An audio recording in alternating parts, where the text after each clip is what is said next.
o objetivo desse vídeo é discutir práticas de leitura desenvolvidas por professores do ensino fundamental, professores que participaram do curso de extensão oferecido pelo CEEL. Para tal reflexão, nós utilizaremos como base depoimentos e trabalhos desenvolvidos pelas docentes em sala de aula. Porém, num vídeo que fala sobre leitura, não podemos deixar de pensar sobre duas questões. Afinal de contas, o que é ler e como se ensina a leitura nas nossas escolas?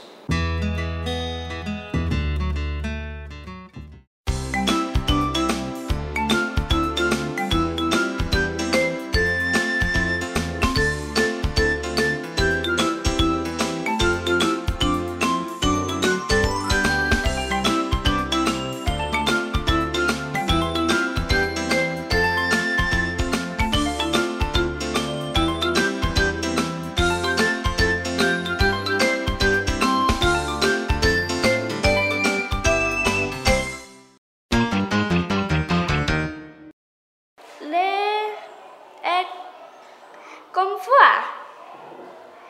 Você vai para a terra do nunca. Você pode ir para onde você quiser. Leitura, para mim, é a interação entre o leitor e o autor.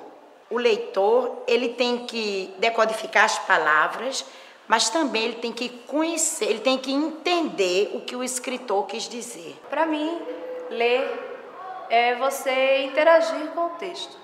É o momento que você está ali, você está tendo sua relação com o autor do texto, com as ideias dele, com a própria estrutura do texto. Ler passa também pelo prazer.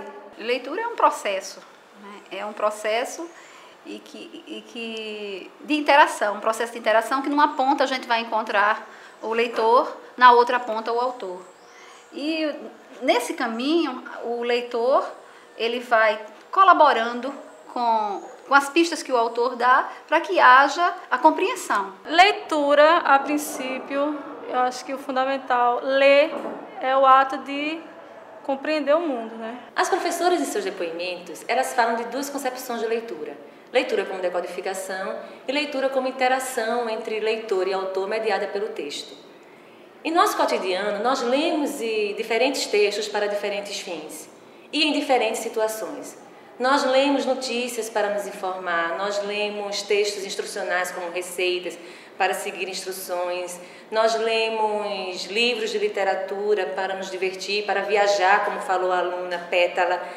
E na sala de aula e na escola? O que é que a gente lê? O que é que a gente tem lido? Para que a gente tem lido? E na escola, Maria Lúcia?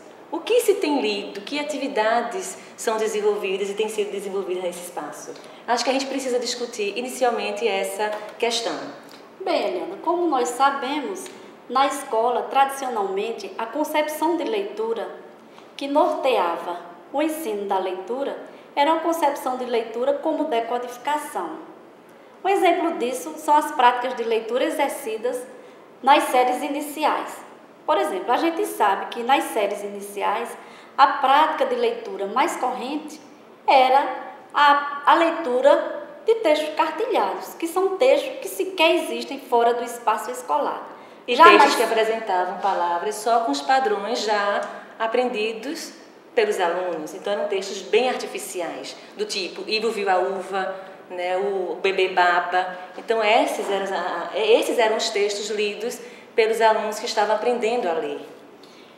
E também nas séries mais avançadas, a gente sabe que as práticas de leitura eram voltadas muito mais para se mostrar à professora que se sabia ler e também para se extrair informações do próprio texto. Essas eram praticamente as práticas mais correntes, tanto nas séries iniciais como nas séries mais adiantadas. Do ensino fundamental. Do ensino fundamental. E essas práticas, né, de leitura em voz alta, de tomar a leitura, né, ou de simplesmente extrair informações do texto, localizar a informação, com certeza deixaram marcas em nossas experiências de leitores.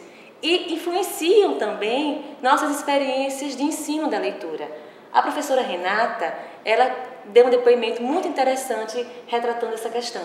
Eu sempre fui estimulada a ler. Eu gosto bastante de ler, porque eu tive um ambiente na infância. Durante a minha aula, durante a minha vida acadêmica, eu tive muitas dificuldades, porque professores impulsionavam, obrigavam a gente a ler. E isso me deixava um pouco reprimida, até um pouco traumatizado com relação à leitura oral, que hoje eu valorizo quem gosta de ler. A partir da década de 80, o discurso oficial e o discurso acadêmico priorizaram a concepção interacionista de língua e de leitura. Isto traz implicações para o ensino de leitura, ou seja, isso significa que as diferentes práticas de leitura devem ser trazidas para a escola. A partir desse momento, então, surge um grande desafio para nós, uma grande questão: como escolarizar os textos não escolares. Pois é, e o grande desafio realmente é como vivenciar na escola e na sala de aula as práticas sociais de leitura que ocorrem fora desse espaço. Como você falou, como escolarizar essas práticas. E os professores, eles têm tentado mudar e acrescentar e desenvolver práticas de ensino com base nessas novas abordagens. Nós veremos agora alguns depoimentos de professores falando como elas estão criando atividades de leitura nessa perspectiva. Antes desse trabalho com o CEL, de estar envolvida com esse trabalho do CEL, eu geralmente trabalhava o texto em cima do livro didático apenas, né? Então era aquela leitura do livro e a interpretação. A leitura ficava resumida nisso aí. E aí eu vinha com as aulas de análise linguística e fazia as traduções. Depois eu senti a necessidade de fazer essa articulação, de trabalhar o texto, de fazer uma leitura, e nem sempre ser a leitura só resumida do livro, mas eu trago um outro complemento ou trago textos que não estão com o livro. Foi o caso da propaganda. O texto, o livro deles não tem esse gênero textual. Nenhuma unidade trabalha, mas eu senti a necessidade de trazer esse texto justamente porque fica bastante evidente algumas estratégias de leitura. Eu queria desenvolver com eles essas estratégias.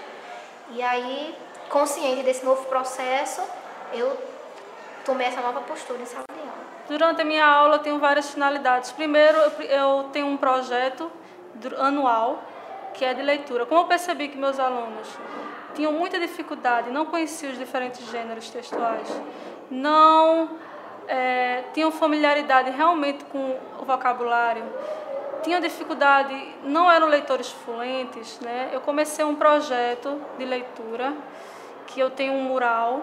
Partindo do projeto que eu tenho anual de leitura, eles vão se apropriando dos gêneros e das especificidades dos gêneros, né? Cada gênero tem suas características e a gente sempre trabalha antes de iniciar a aula, né? Antes de iniciar a leitura propriamente dita. Primeiro, eu gosto muito de ler, né? Então eu tenho alguns autores favoritos, então eu costumo trazê-los para a sala de aula. Uma forma interessante também de escolher bons textos para se trabalhar na sala de aula é o texto do PNLD. Os livros que são aprovados pelo PNLD, com certeza tem textos atuais, textos significativos para o trabalho e diversos gêneros, né? Então, eu costumo também usar os livros aprovados pelo PNLD. Os livros da sala de aula também são os textos da sala de aula, dos livros da escola que eles têm. Eu também costumo valorizar, porque é um material que eles recebem no início do ano, certo? Então, a gente tem um horário, a gente trabalha semanalmente com os textos desse livro e, nesse sentido, nos textos do livro tem compreensão oral, compreensão escrita, tem muita atividade de compreensão, de questões de compreensão importantíssimas para o trabalho. Então, eu costumo valorizar. Não sigo o livro realmente é uma ferramenta, mas também é um material que eu escolho os textos mais apropriados para esse trabalho de leitura e compreensão, e usando as estratégias mesmo. Quando eu trago a leitura para a sala de aula, eu vejo os objetivos que eu quero, né? As finalidades daquela leitura com o meu aluno. Né? E assim, isso tem que ficar bem claro para ele entender que um poema é um poema, que uma carta é uma carta, uma bula de remédio é uma bula de remédio, né? Então, assim, eu trabalho diversos textos com meus alunos, cada qual com suas finalidades, é claro, né?